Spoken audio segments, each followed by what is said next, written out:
हे आहेत या जगातले सगळ्यात अमेझिंग पोहे. झटकेदार काहीतरी खायला आवडत असेल तर हे रिअल झटकेदार आहे. इंदोरी फूड जिरावन इन एव्हरीथिंग. हे अजिबात फेक एक्सप्रेशन नाहीये, ते रिअली. अरे यार हे कसं आहे हे. स्वागत आहे, मी आहे प्रतीक्षा आणि आजचा जो व्हिडिओ आहे तो एक्स्ट्रा स्पेशल व्हिडिओ आहे. कारण एक्स्ट्रा स्पेशल गोष्ट आपण जाऊन खाणार आहे बल्क मध्ये. ती आहे अशी की आपण जाणार आहे आज इंदोर मध्ये पोहे खायला. म्हणजे पोह्याचा फूड टूर करायला पोहे स्पेशल व्हिडिओ आहे हा. आणि इंदोरचे पोहे म्हणजे ब्रेकफास्टचं किंग आहे इंदोरचे पोहे. आणि आमचा जो सगळ्यात फेवरेट आयकॉनिक स्पॉट आहे पोह्याचा, जो आम्हाला सगळ्यात जास्त आवडतो आणि आम्ही इंदोरला आल्यानंतर त्या स्पॉटला जातो. तो स्पॉट आम्ही तुम्हाला सगळ्यात शेवटी दाखवणार आहे, त्यामुळे व्हिडिओ शेवटपर्यंत नक्की बघत राहा. चला. इंदोरच्या पोह्याचं पण टायमिंग आहे. सकाळी 6-6:30 दरम्यान सुरू होऊन जातं आणि फक्त 11 वाजतापर्यंत इथली पोहे असतात. पोहे खाण्याची सुरुवात कुठून करावी हा प्रश्न पडला असताना पहिला पोहा पहिल्याच पोह्याच्या दुकानात नसला पाहिजे, राईट? तर आम्ही आता राजवाडा परिसरातल्या प्रशांत पोहा सेंटर इथे आहे, जे असं मानलं जातं की इंदोरचा सगळ्यात पहिला पोहा सेंटर आहे. इंदोरच्या पोह्याची खासियत अशी आहे की त्यात तसं शेंगदाणे वगैरे फार काही नसतं. हिंग फार हेवी प्रमाणात असतं आणि गोड असतात. ही जी सेव आहे अदरवाईज अशी नसते, ही फारच बेसिक आपली रेग्युलर चाटची सेव आहे. इंदोरचा अगेन अजून एक फेमस गोष्ट आहे ती आहे जिरावन मसाला. आणि हाच तो जिरावन मसाला. ह्याच्या 5-6 वेगवेगळ्या गरम मसाल्यापासून हे एक असा मसाला बनतो जो असा वरतून भुरभुरायचा असतो. त्याच्यामुळे प्रत्येक डिशची अशी टेस्ट एलिव्हेट होते.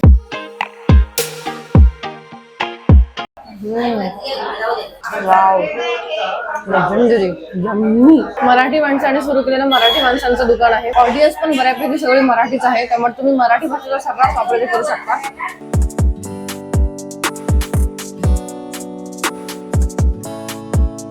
आपल्या आयकॉनिक पोहा ऑफ इंदोरच्या शोधात आपण आता आलोय दुसऱ्या स्पॉट मध्ये, जे आहे गुरुसागर स्वीट्स भंडार. श्री जानकीनाथ मंदिराच्या जस्ट मागे हा स्पॉट आहे. छोटासा स्पॉट आहे आणि जे तुम्हाला भयानक गर्दी दिसेल तो स्पॉट आपला समजून घुसून जा तुम्ही. आणि असे काहीसे यांचे पोहे दिसतात. आता आयडियली आयकॉनिक पोहे असे दिसायला पाहिजे, म्हणजे असे फिकट पिवळा रंग पोह्यांचा, मग कांदा, गुलाबी सर, त्यावर बुंदी, त्यावर सेव. ही ती सेव आहे क्लासिक इंदोरची, ज्या शेवेबद्दल मी तुमच्यासोबत बोलत होते. ही ती क्लासिक शेव आहे जी पोह्यावर टाकतात. हिला पण एक वेगळा डिस्टिंक्ट फ्लेवर असतो. सो या पोह्याला एलिव्हेट करण्यासाठी जिरावण आणि मग नंतर ही सेव, असे दोन्ही गोष्टी एनहान्स करायचा प्रयत्न करतात. आपला एक घास आपण घेतला आहे पोह्याचा. बरं, तुम्ही या पोह्यांच्या अशा भोले भाल्या फेसवर जाऊ नका हा. साखर वगैरे टाकली असली किंवा हिंग वगैरे टाकून जर तुम्हाला मुळमुळीत वाटत असले पोहे तर तुम्ही ऍब्सोल्युटली चुकीचे आहे. कारण असले मसाले घातले आहेत ना, खडे आणि ग्राउंड असले मसाले यात घातले आहेत की असं जळतं इथे, लिटरली जळते मला आता इथे. पोह्यामध्ये स्वतः लवंग, तेजपत्ता आणि मिरे आहे. गुरुसागर स्वीट्सचे हे पोहे ऍब्सोल्युटली वेन आहेत. झटकेदार काहीतरी खायला आवडत असेल तर हे रिअल झटकेदार आहे. सो तुम्ही ते डेफिनेटली येऊ शकता आणि डेफिनेटली इथले पोहे ट्राय करू शकता.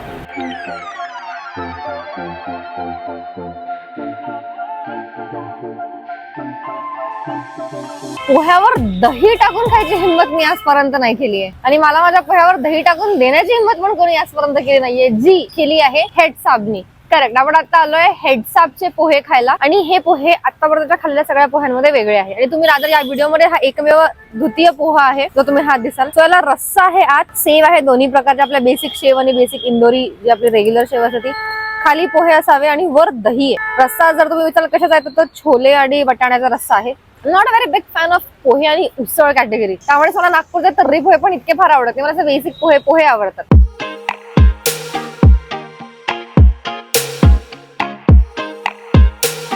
Oh my God, wow. हे माझ्यासाठी पण तितकं सरप्राइझिंग आणि स्ट्रेंज आहे बरं का. हे अजिबात फेक एक्सप्रेशन नाहीये, ते रिअली. अरे यार हे कसं आहे हे छान आहे. पण म्हणजे विचित्र पोहे खाल्लेत मी, कधी खाल्ले नाही इतके विचित्र पोहे. पण तरीही त्याचा आफ्टर टेस्ट फार अमेझिंग. आणि दह्या आई ग बापरे, ते असं आपण काहीतरी एक्सपेरिमेंट करतो, एक्सपेरिमेंट चांगला होऊन जातो. यात म्हणजे अशा गोष्टी आहेत ज्या मी अदरवाईज वेगळ्या नाही खाणार, पण यात खरं तर मिक्स करून खूप छान वाटतं. छोल्यांमध्ये, या सगळ्या छोल्यांच्या रस्स्यामध्ये ना असा तळलेला पनीरचा पीस असतो. कधी कधी कुठे बारीक असतो, कुठे मोठा असतो. इथे मोठा पीस आहे, चंक आहे मोठा. आता आपण तेही खाऊयात.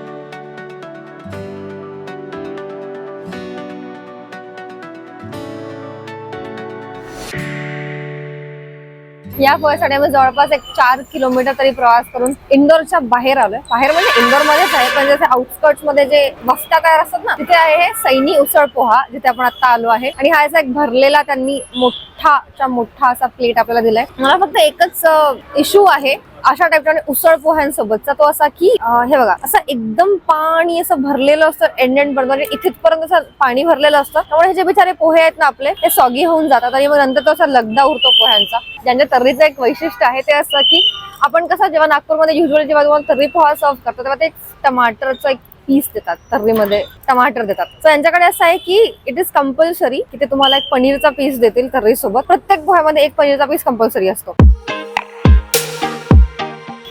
सगळं मिळून गोड आहे.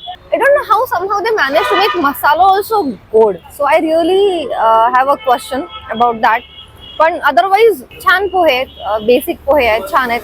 4 किलोमीटर प्रवास करून आम्ही इथे आलो आहे आणि इंदोर पासून म्हणजे मेन सिटी पासून इतक्या दूर इतक्या लांब येऊन फक्त हे खाण्यासाठी यावं इतपत वर्दी मला हे वाटत नाहीये. तुम्ही जर इथेच कुठेतरी असाल आणि तुम्हाला जर एक असा क्विक गेट अवे करायचा असेल तर तुम्ही इथे येऊन ऑफकोर्स खाऊ शकता.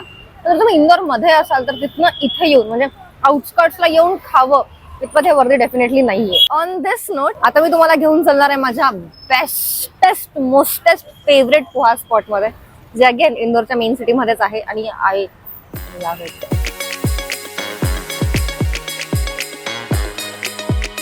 Brace yourself for the best and I repeat best. त्याहूनही वरचं जर काहीतरी असं लेजेंडरी ऍडजेक्टिव्ह तुमच्याकडे असेल तर ते या पोह्याला लावून टाका. And that pohe in the world, best yummiest pohe in the world is what we have picked as the last joint for आपल्या या बेस्ट पोह्याच्या व्हिडिओ मध्ये. रतलाम स्वीट्स मध्ये आपण आता आहे, जेल रोडचं रतलाम स्वीट्स. आणि रतलाम स्वीट्स मध्ये तुम्ही तिथे जायचं, त्यांना म्हणायचं की दादा 1 प्लेट पोहे द्या, म्हणजे तुम्हाला 1 प्लेट पोहे देतील. कारण अपॅरेंटली त्यांना मराठी पण कळतं आणि मग ते आपल्याला असं काहीतरी कोन मध्ये ते देतील आणि हे आपण खायचं. टाइम बाउंड फिनॉमिनन आहे. सकाळी 6:30 वगैरे वाजता काहीतरी सुरू होतं. 11 ते 11:30 पर्यंत पोहे संपून जातात. फिकट पिवळ्या रंगाचे पोहे, ज्याला तडका आहे मोहरी, जिरा, सौफ आणि तेजपत्त्याचा. हिंग ऑफकोर्स प्रॉमिनंट आहे. मग ही अशी त्यांची खारी बुंदी आहे. या शेवेबद्दल मी तुमच्यासोबत बोलले होते, ही ती शेव आहे क्लासिक वाली. कांदा आणि सांबार आणि लिंबू ऑफकोर्स त्यावर पिळायचं आणि खायचं. आणि हे वाटतं काय म्हणजे, तर तुम्हाला बेसिक पोह्याचा घास घेऊन दाखवते आणि मग आपण पिळून बिळून खाऊ.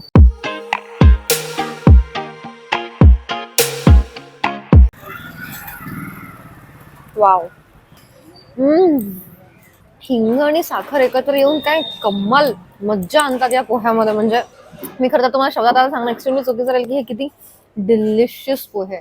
सोफ पण युज करतात ते, बडीशेप जी आहे ती पण युज करतात त्यांच्या फोडणीमध्ये. बडीशेप जेव्हा तुमच्या दाताला लागते तेव्हा ती पण एक असा वेगळा मस्त छान फ्लेवर सोडून जाते. थोडीशी खारी बुंदी, थोडंसं शेव, थोडासा कांदा, थोडीशी सोप आणि एक असा मोठा सांबारचा पान.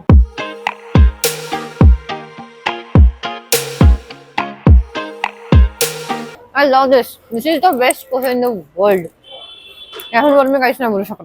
दणदणीत असे डिलिशियस आणि गरमागरम पोहे आपले असे खाऊन झालेले आहेत. माझा मोस्ट फेवरेट स्पॉट पण मी तुम्हाला दाखवला जिथे आपण पोहे खाल्ले. अदरवाईज हा व्हिडिओ कसा वाटला मला कमेंट करून सांगा. बाय.